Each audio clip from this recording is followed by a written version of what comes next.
Baik, selamat siang. Namo Sang Yang Adi Budaya, Namo Budaya. Namo Budaya. Namo Budaya. Perkenalkan, nama saya Padma Dewi Pratama. Saya adik asuh Metiko dari Lampung. Dan saat ini saya sedang tinggal di Aceh. Baik, pada kesempatan siang hari ini, di sini saya sebagai moderator. Saya akan membacakan biodata dari Upasaka Wirya Badrakatmi Kamajatika Suroso SPDB. Alamat beliau di Wihara Pubarama Budi Center, Duri Riau. Tempat tanggal lahir Bandar Lampung 7 Agustus 1989. Pendidikan beliau S1 Sarjana Pendidikan Agama Buddha. Tema Dhamma Desana yang akan beliau sampaikan pada siang hari ini adalah menempuh sang jalan. Waktu dan tempat saya persilahkan kepada Romo Wirya Badra Kamajatika. Oke, terima kasih atas kesempatan yang diberikan oleh Metiko kepada saya. Sebelumnya, Namo Sang Yang Adi Budaya, Namo Budaya. Namo Budaya. Namo Budaya. Pada kesempatan yang baik dan membahagiakan ini, saya akan sedikit berbagi kepada adik-adik semua penerus atau pejuang Dhamma nantinya di era digital ini, di era COVID-19 ini, kita bersama-sama merasakan bahwa kehidupan semakin sulit. Namun, sebagai siswa Buddha, mari kita bersama untuk selalu mengedepankan praktik Dhamma untuk menjalani kehidupan kita sehari-hari. Ya, terima kasih. Tadi saya sudah diperkenalkan, dan terima kasih juga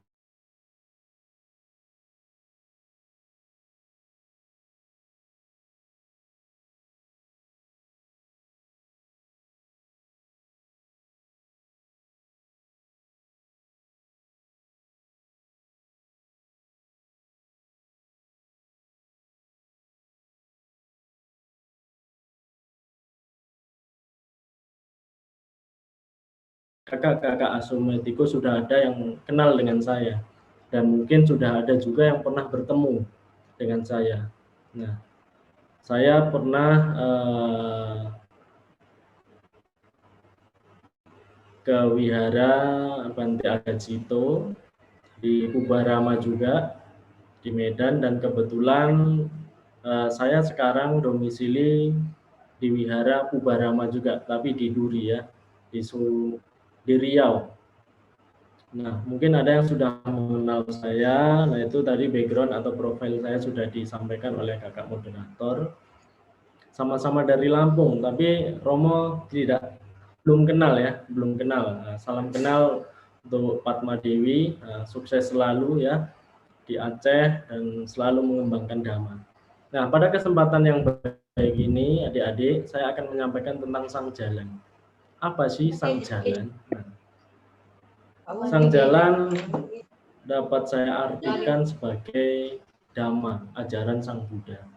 Artinya, Buddha telah menyampaikan Dhamma sebagai jalan untuk para siswanya mencapai tingkat-tingkat kebahagiaan atau kesucian di dalam menjalani kehidupan, baik sebagai seorang samana atau pabajita, ataupun sebagai umat rumah tangga, baik adik-adiknya ataupun yang sudah jalan, yaitu keluar. Di dalam Dhamma pada adik-adik bisa dilihat nanti sumber-sumbernya, jika nanti kurang paham atau bagaimana bisa ditanyakan. Buddha mengatakan, Badropi pasati papang, yawa badrang napacati, yadaca pacati badrang, ata badadi pasati.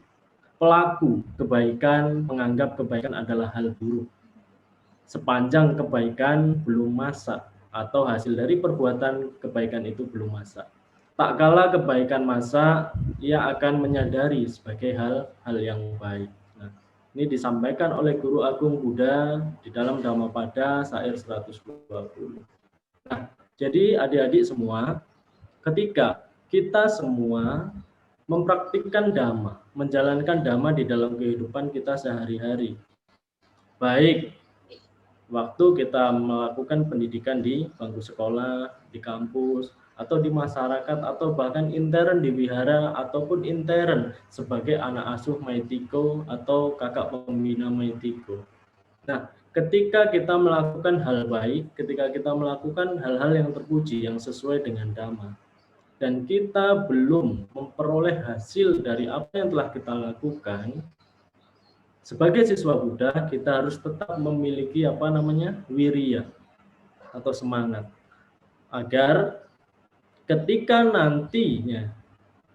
nantinya kita sudah memperoleh hasil dari kebaikan yang telah kita lakukan, kita mengerti bahwa oh ini loh Dhamma, ada sebab, ada akibat.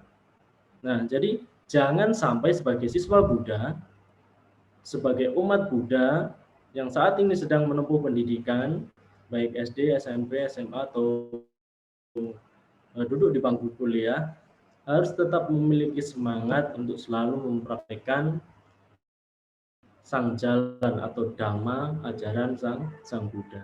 Nah, adik-adik semua, di sini kita mengalami di tahun 2020 yang lalu, dan saat ini kita sudah memasuki tahun 2021.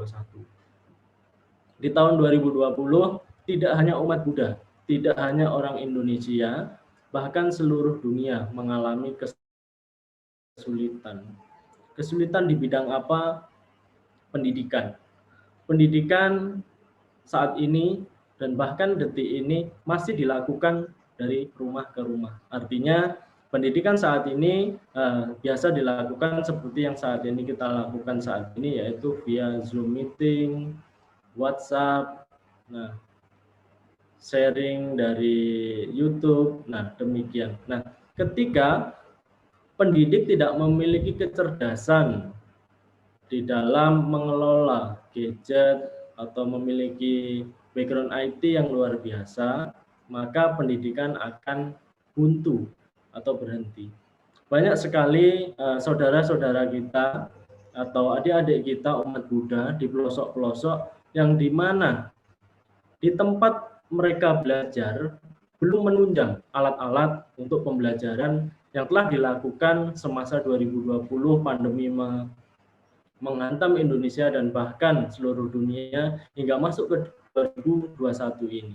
Nah, jadi perlu kita tetap bersyukur walaupun pendidikan saat ini dilakukan secara online dengan Zoom, WA. Nah, kita harus tetap semangat untuk belajar agar pendidikan atau Dhamma ini tidak terputus. Nah, jadi jangan sampai ketika nanti pandemi atau COVID-19 ini sudah selesai, umat Buddha berkurang. Jadi malas ke wihara, satu pemicunya karena apa? Ada COVID. Nah, alasan COVID malas ke wihara. Yang kedua, ketika sudah malas ke wihara, keyakinan terhadap Buddha, Dhamma dan Sangha semakin berkurang. Dan yang ketiga, jarang bertemu dengan Kalyanamita dan sering melakukan video call atau curhat dengan akalyamita, yang artinya sahabat-sahabat yang tidak mendukung di era pandemi ini harus benar-benar ditinggalkan. Nah, jadi apakah di dalam Buddhisme itu boleh memilih-milih sahabat? Boleh. Buddha saja mengatakan, ketika kita di dalam perjalanan hidup ini tidak menemukan kalyanamita, maka kita harus tetap berjalan sendiri. Tidak perlu ada teman ketika kita mampu menembus sang jalan atau mempraktekkan Dhamma, itu tidak apa-apa. Nah, artinya ketika kita menjalani kehidupan sehari-hari, baik sebagai rumah tangga, Bante sebagai Babajita dan yang luhur samanera, kita harus menemukan kalyanamita atau sahabat yang sejati atau sebanding. Sahabat yang sejati yang sebanding ini sangat penting di era-era krisis pada saat ini.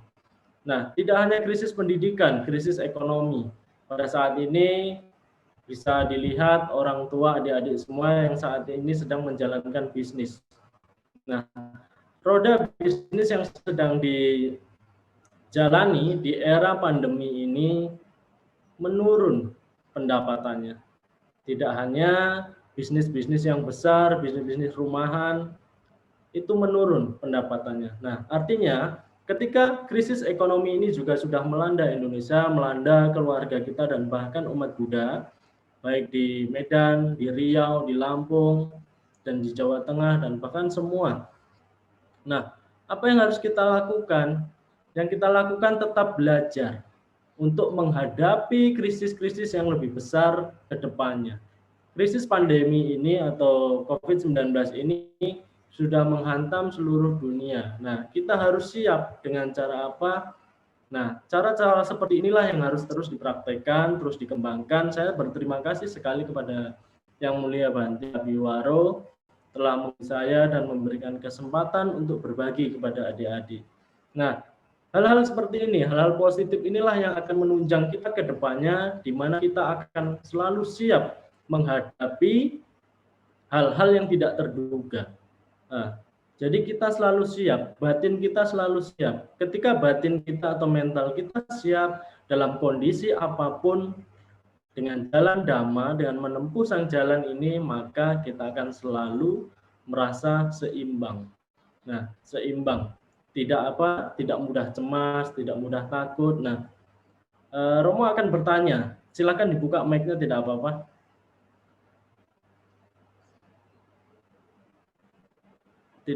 Tidak usah dimatikan speakernya, sebentar saja. Hidupkan saja semuanya. Hidupkan saja.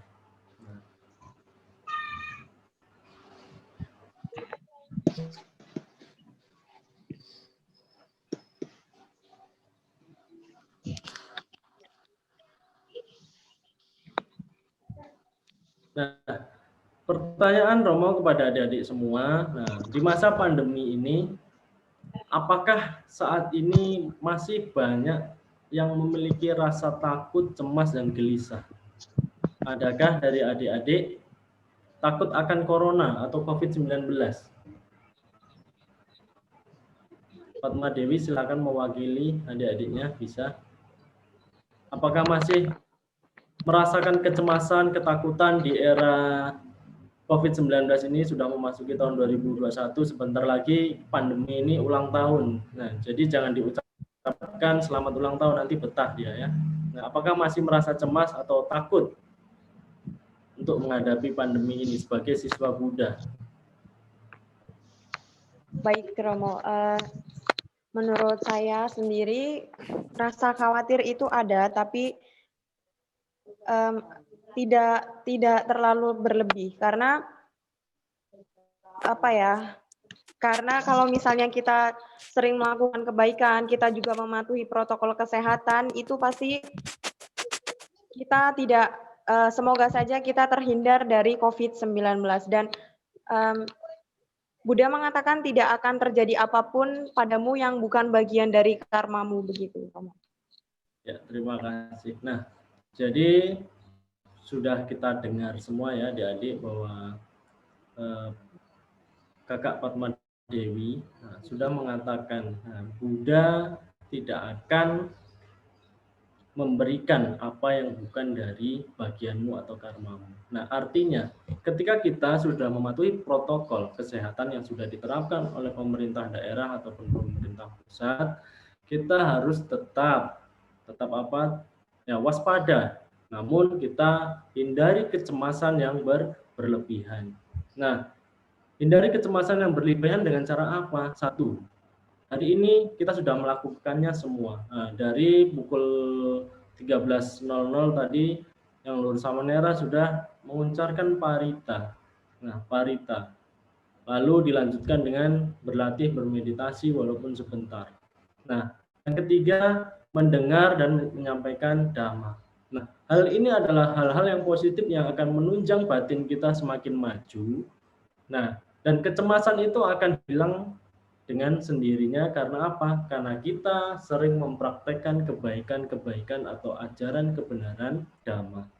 Nah, jadi di masa pandemi ini jangan sampai ada alasan, oh saya takut pergi ke wihara untuk bertemu dengan kalyanamita atau sahabat yang baik di wihara. Namun ketika pergi kongko atau duduk di warung kopi atau makan di luar berani dan bahkan tidak memakai protokol kesehatan. Sudah jelas ketika di wihara baca parita bisa pakai masker, mendengarkan dhamma bisa pakai masker, tapi kalau makan di luar itu pasti membuka masker. Nah, jadi tidak ada alasan sebagai siswa Buddha, sebagai penerus dhamma di bumi pertiwi ini untuk saya nggak maulah ke wihara, saya takut ke wihara nanti tertular virus COVID-19.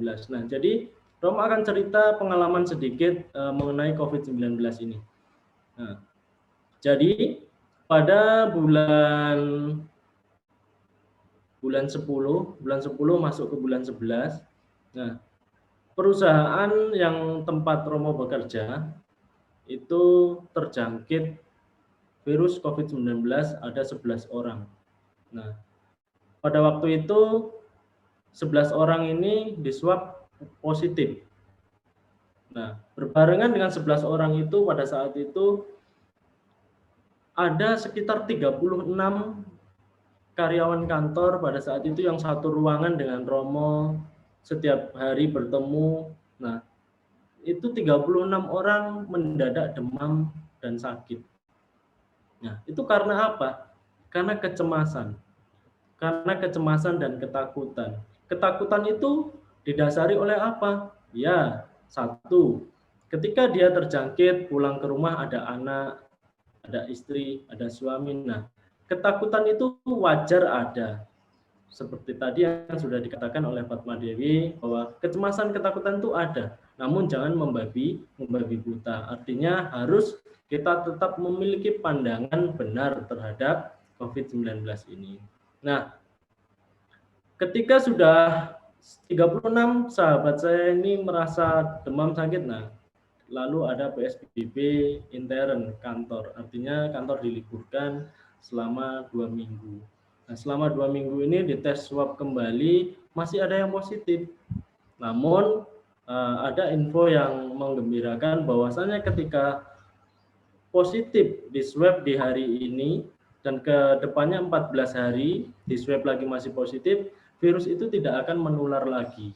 Nah, jadi kecemasan dan ketakutan sahabat-sahabat di kantor sudah mulai berkurang, mulai reda. Nah, pada saat ini apa yang terjadi? Saat ini di kantor sudah semua PD, namun tetap menjaga protokol kesehatan, memakai masker, rajin cuci tangan, dan setiap karyawan diwajibkan memakai masker dan membawa hand sanitizer dimanapun dia. Dan pada saat di kantor, dia ada grup, tidak boleh istilahnya ngobrol atau berbincang, ketika meeting pun kadang virtual. Nah, tidak boleh lebih dari 3 orang misal bertemu. Nah, itu adalah cerita singkat di mana ketika ketakutan itu melanda diri kita, melanda batin kita, maka penyakit itu akan cepat datang. Namun ketika pikiran kita tenang, santai. Nah, santai dengan dasar apa? Santai, saya sudah mengerti Dhamma, saya sudah belajar bermeditasi. Nah, terapkan itu di dalam kehidupan kita sehari-hari agar wabah COVID itu tidak menjangkit diri kita. Nah, yang selanjutnya yaitu ketika kita sudah dilanda COVID-19, tidak hanya pendidikan, ekonomi, sosial. Nah, di mana dulu ketika bertemu dengan sahabatnya, kalau tidak berjabat tangan, biasa cewek-cewek adik-adik ini bahasanya itu cipika-cipiki, ketemu dengan sahabatnya. Nah, sekarang dibatasi dengan apa? Dengan tradisi yang sudah lama tidak dipakai. Nah, apa tradisi yang sudah lama tidak dipakai? Anjali. Tradisi ini hanya dipakai oleh umat Buddha. Nah, namun di masa pandemi ini, tradisi ini semua kalangan umat beragama memakai tradisi beranjali, memberikan hormat atau penghormatan sebagai salam ketika bertemu. Nah, Ini adalah tradisi-tradisi kuno zaman Guru Agung Buddha yang saat ini masih dapat kita lestarikan sebagai siswa Buddha. Nah, sekarang dipakai oleh semua kalangan. Nah, jadi apa positifnya ketika ada COVID? Tradisi Buddhis, walaupun tidak ada pengakuan dan kita tidak usah mengakui hal itu, tradisi kita telah dipakai. Nah, jadi sebagai siswa Buddha, bahwa Buddha memberikan teladan, memberikan contoh yang pada saat itu diberikan oleh siswanya, itu tidak serta-merta asal atau ngawur. Nah, jadi mengapa kita beranjali kalau kita terjemahkan di era saat ini, di era modern ini, untuk saling menjaga kesehatan satu sama lain. Ketika kita sudah berjabat tangan dengan siapapun orangnya, kita tidak tahu orang itu sudah memegang apa, makan apa. Nah, tangan adalah sumber dari bakteri dan kuman. Nah, artinya ketika kita mampu menerapkan anjali ketika baik di era COVID-19 ataupun sebelum COVID-19 itu adalah hal yang sangat baik. Nah, adik-adik sedama yang berbahagia, ada pertanyaan? Kalau ada pertanyaan silakan ditanya, enggak apa-apa, nanti saya lanjutkan atau nanti di akhir saja. Biasa pertanyaannya di akhir, Romo. Di akhir, oke, saya lanjutkan ya. Nah, kesulitan-kesulitan itu hanya beberapa saat ya yang kita alami. Kesulitan, kecemasan itu tidak serta-merta yaitu permanen. Nah, jadi sebagai siswa Buddha, kita harus tahu bahwa penderitaan, kesulitan, kecemasan, kegelisahan itu tidak permanen, melainkan selalu berubah-ubah. Saat ini mungkin ada yang saat ini mendengarkan saya berbicara namun pikirannya entah kemana. Nah, ngeblank. Nah, inilah kondisi manusia umum. Jadi jangan, hal itu akan berubah, pasti berlalu dari penderitaan menuju kebahagiaan, kebahagiaan ketika kita lekati, ketika kebahagiaan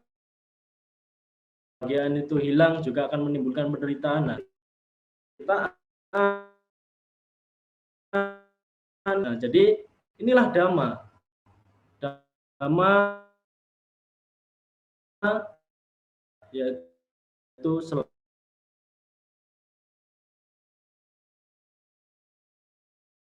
jika laksanakan ini membawa dampak kebahagiaan bagi diri saya. Nah, setelah membawa dampak kebahagiaan bagi diri saya, renungkan, oh iya, ini membawa dampak kebahagiaan. Setelah itu, renungkan ini membawa dampak bagi kehidupan orang lain.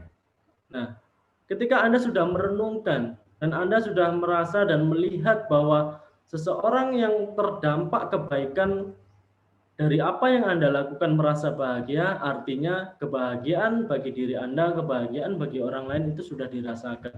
Nah, kembangkan lagi menjadi apakah perbuatan kebajikan ini atau perbuatan baik ini memiliki dampak positif atau dampak kebahagiaan yang lebih luas. Artinya Anda renungkan, Anda praktekkan setiap hari dan benar-benar membawa dampak positif, kebaikan dan kebahagiaan bagi sesama. Itulah Dhamma yang harus dipraktekkan. Itulah sang jalan yang telah diajarkan Guru Agung Buddha pertama kepada para siswanya dan saat ini masih lestari di dunia, tidak hanya di Indonesia. Nah, selanjutnya yaitu pada masa lampau, pada masa zaman Buddha ditemukan kesedihan. Jadi tidak hanya di masa sekarang ya ditemukan kesedihan, kegelisahan. Nah, pada masa lampau juga ditemukan kesedihan. Nah, pada saat itu kesedihan itu berada di keluarga seorang ibu yang terpisah dengan anak yang dicintai. Anda sudah pernah membaca kisah Patacara? Kisah Patacara harus menderita karena ditinggalkan keluarga yang dicintai. pagi hari Patacara yaitu kehilangan suaminya meninggal dunia. Siang harinya kedua anaknya meninggal dunia. Dan malamnya mendengar bahwa kedua orang tuanya juga meninggal dunia. Nah, sangat menyedihkan sekali dan sangat mengharukan sekali. Dalam satu hari, Patacara kehilangan orang-orang yang sangat dicintai, dari suami, kedua anak, dan kedua orang tua. Nah, Patacara mengalami penderitaan begitu berat hingga berlalu layaknya orang gila. Nah, kisah ini dituliskan di dalam Dhammapada. Nah, jadi ketika sudah ditinggalkan oleh orang yang dicintai, suami, anak, kedua orang tua, umum dan wajar sebagai manusia biasa yang belum terlatih, Patacara terlihat seperti orang tidak sadar atau orang gila. Nah, pada saat itu kehidupannya tragis juga dialami oleh Raja Bimbisara. Nah, Raja Bimbisara yang sangat mencintai anaknya, sangat sayang dengan anaknya. Ketika anaknya sudah dewasa, anaknya memenjarakan Raja Bimbisara di dalam penjara kerajaan di bawah tanah. Nah, namun ya, di dalam kisah ini adik-adik semua, bahwa pada saat itu dikatakan Patacara mampu berhasil keluar dari penderitaan tersebut. Artinya Patacara mampu mengondisikan batinnya untuk tetap menjadi siswa Buddha yang berkualitas.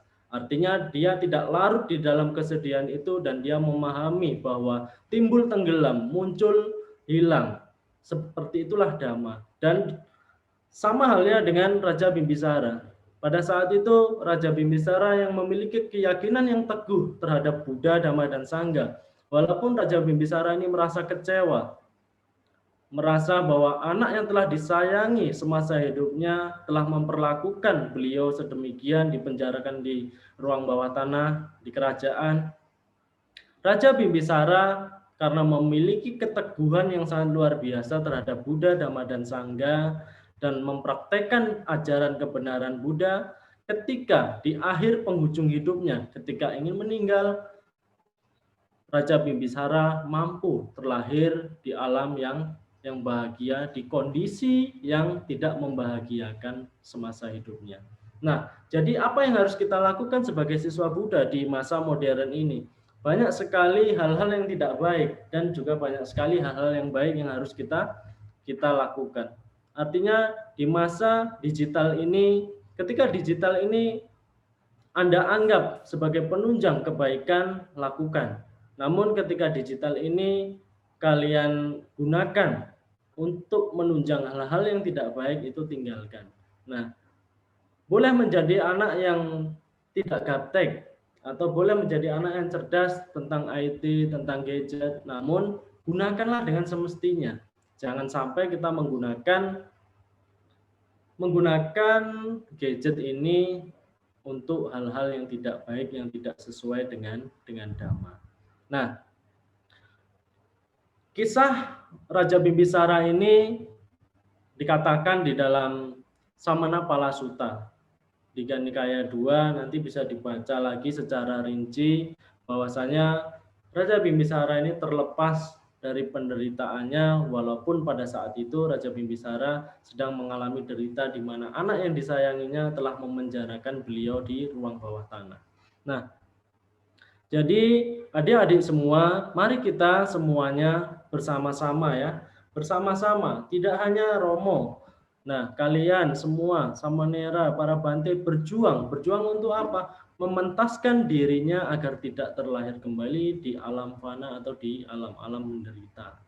Di alam-alam menderita apa? Terlahir di alam tiracana, terlahir di alam peta, dan terlahir di alam manusia. Nah, syukur-syukur kalau kita sudah bisa kembali terlahir sebagai manusia, kita mampu bertemu Dhamma, kita mampu mempraktekkan Dhamma, kita bisa bertemu Sangha, bisa melakukan kebaikan. Nah, kalau kita terlahir di alam-alam menderita atau alam-alam tiracana, bagaimana?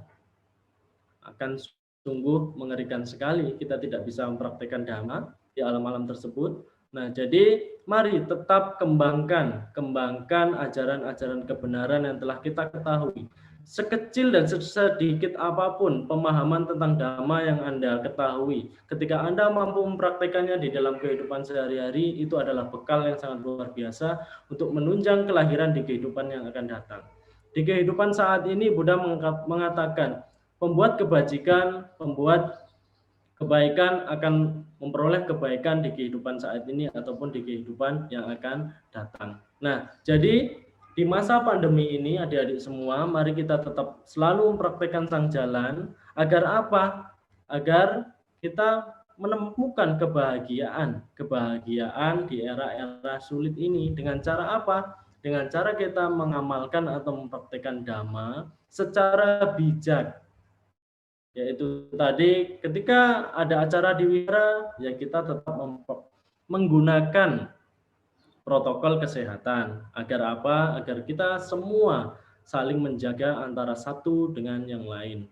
Jadi ketika kita sudah mampu saling menjaga satu sama lain, maka Dhamma akan tetap jalan dengan baik. Nah, jadi kegiatan-kegiatan positif di wihara akan berjalan dengan sempurna kembali, dan kegiatan-kegiatan sosial dari Kakak Asuh Metiko akan kembali berjalan. Nah, saya sangat bahagia sekali melihat program dari Bante yang telah membentuk ya Metiko, di mana Metiko ini memiliki sepak terjang yang sangat luar biasa, membantu pendidikan, membantu pembangunan umat-umat Buddha yang kurang mampu dan adik-adik semua di seluruh Indonesia. Nah, ini adalah hal-hal yang baik yang harus benar-benar dipraktikkan, dan hal-hal ini yang akan menunjang kebahagiaan bagi sesama, tidak hanya kebahagiaan bagi penanam, namun kebahagiaan juga bagi penerima, karena penerima benar-benar merasa dipedulikan di era-era yang sulit saat ini. Nah, jadi adik-adik sedama yang berbahagia, tadi saya sudah mengatakan bahwa kita harus berjuang menempuh sang jalan, mempraktikkan Dhamma. Nah, ini adalah cara terbaik bagi kita semua.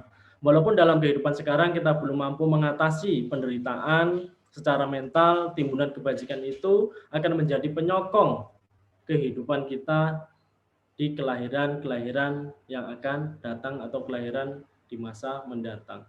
Ketika kita mampu melakukan kebaikan, sudah pasti ketika kita nantinya saat menjelang kematian, kita akan selalu teringat atau terngiang hal-hal bajik yang telah kita lakukan atau praktik-praktik Dhamma yang telah kita lakukan. Nah, hal ini yang akan menunjang kehidupan kita di kehidupan yang akan datang.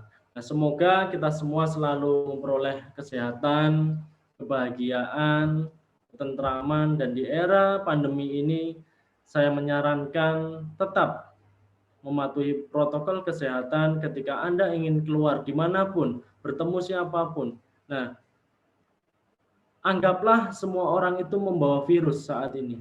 Namun, ketika Anda beranggapan seperti itu, Anda juga harus mampu memberikan saran kepada seseorang yang istilahnya ketika keluar, dia tidak mau mematuhi protokol kesehatan.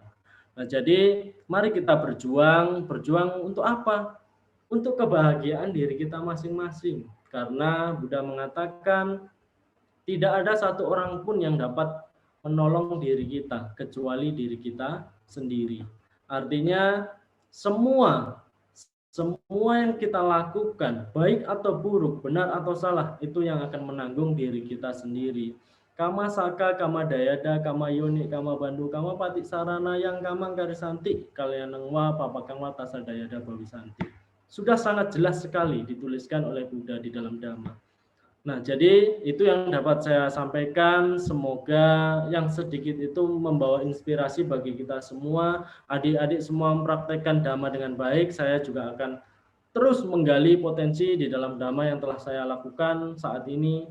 Dan semoga apa yang saya lakukan saat ini memberikan kebahagiaan bagi sesama dan semua makhluk. Dan semoga adik-adik Metiko tetap semangat ya. Tetap semangat berjuang di dalam Dhamma. Dan Metiko luar biasa. Programnya sangat membantu dan sangat positif sekali. Terima kasih atas kesempatan yang diberikan dan semoga kita semua dalam lindungan Triratna diberikan kesehatan, usia panjang, dan semoga semua makhluk hidup berbahagia. Terima kasih. Namo Buddhaya. Ya. Baik, terima kasih kepada Romo. Semoga Dhamma Desana yang telah disampaikan oleh Romo bisa bermanfaat bagi kita semua. Di sini saya akan sedikit menyimpulkan tentang apa yang disampaikan oleh Romo. Jadi ketika kita melakukan hal-hal baik dan kebaikan, tapi belum mendapat kebaikan, kita harus punya wirya dan terus melakukan kebaikan. Hingga nanti ketika kita sudah mendapatkan hasil dari kebaikan, kita akan menyadari bahwa inilah Dhamma, ada sebab dan akibat. Dengan mempraktekkan Dhamma dan selalu berbuat kebaikan, akan menunjang hidup kita ke depannya. Kita hidup dengan tidak dalam kecemasan dan kegelisahan. Kita juga harus selalu mempraktekkan Dhamma secara bijak agar kita bisa menemukan kebahagiaan di masa-masa sulit seperti sekarang ini. Baik, silakan kepada teman-teman semua, apakah ada yang ingin bertanya kepada Romo?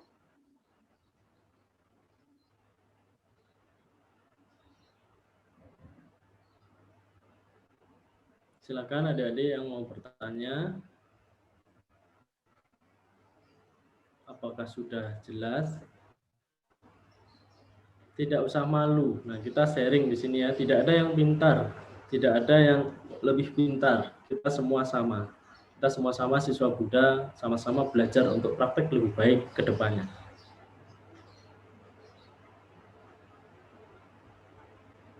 Teman-teman, silakan. Bisa dibuka videonya atau bisa lewat chat.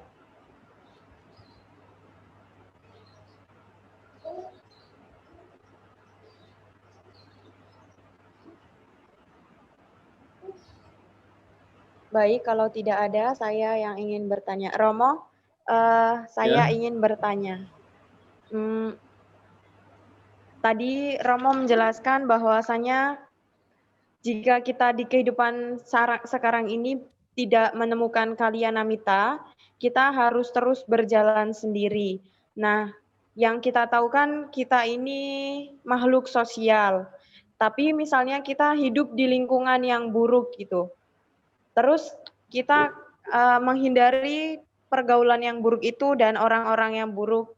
Jadi nanti ketika misal kita mendapat kesulitan, terus tidak ada yang menolong kita, itu bagaimana, Romo? Ya, terima kasih atas pertanyaannya. Langsung saja saya jawab. Ya, benar. Kita misal berada di kondisi atau di tempat orang-orang yang memiliki perilaku yang tidak baik. Nah, di dalam Dhamma ada 4 jenis manusia ya. Dari gelap menuju terang, terang menuju gelap, gelap ke gelap, dan terang ke terang. Nah, artinya ketika kita belum dapat menemukan sahabat yang baik atau kalyanamita, kita tidak meninggalkan orang-orang yang tersesat atau orang-orang yang berperilaku buruk ini dalam artian seperti ini. Ketika Anda meninggalkan orang tersebut dengan cara yang tidak baik, maka Anda tidak akan menemukan kalyanamita, karena orang tersebut memerlukan Anda untuk memberikan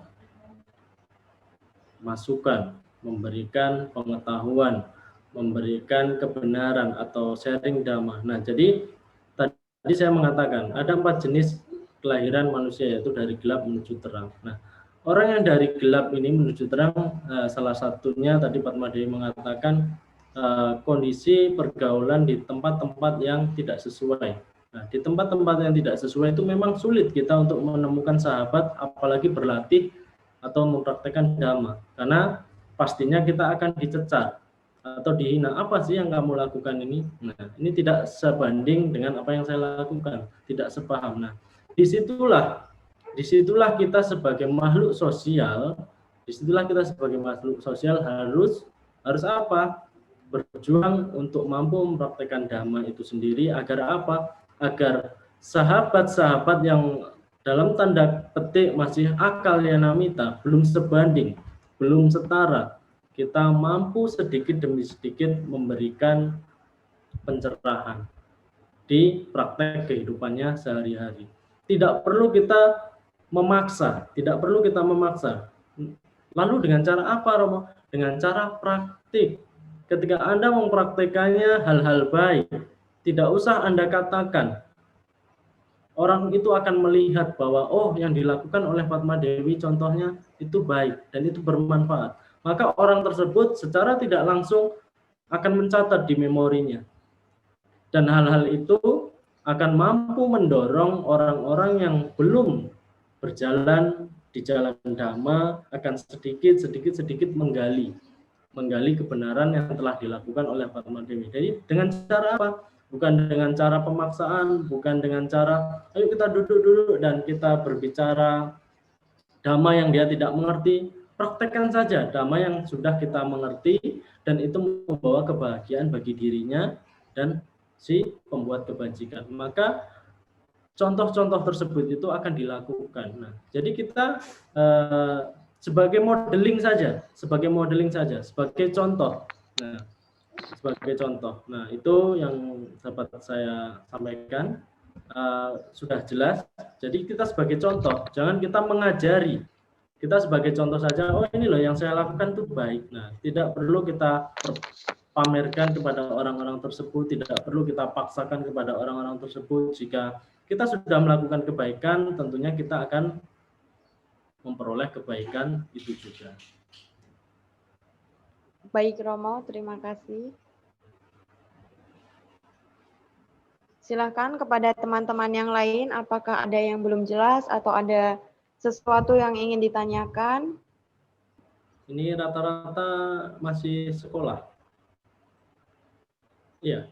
Masih Romo. SMP, SMA ya. Iya.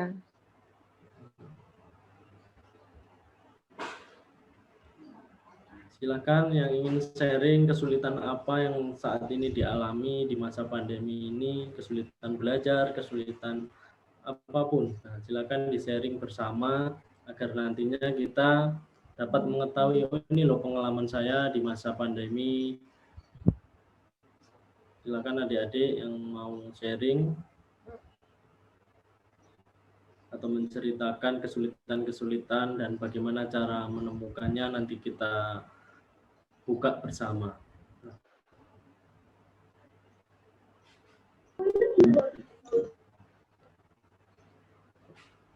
Nah, sepertinya sudah tidak ada Fatma Dewi. Baik. Jika sudah tidak ada yang pertama, kita akan tutup Dhamma kelas pada siang hari ini.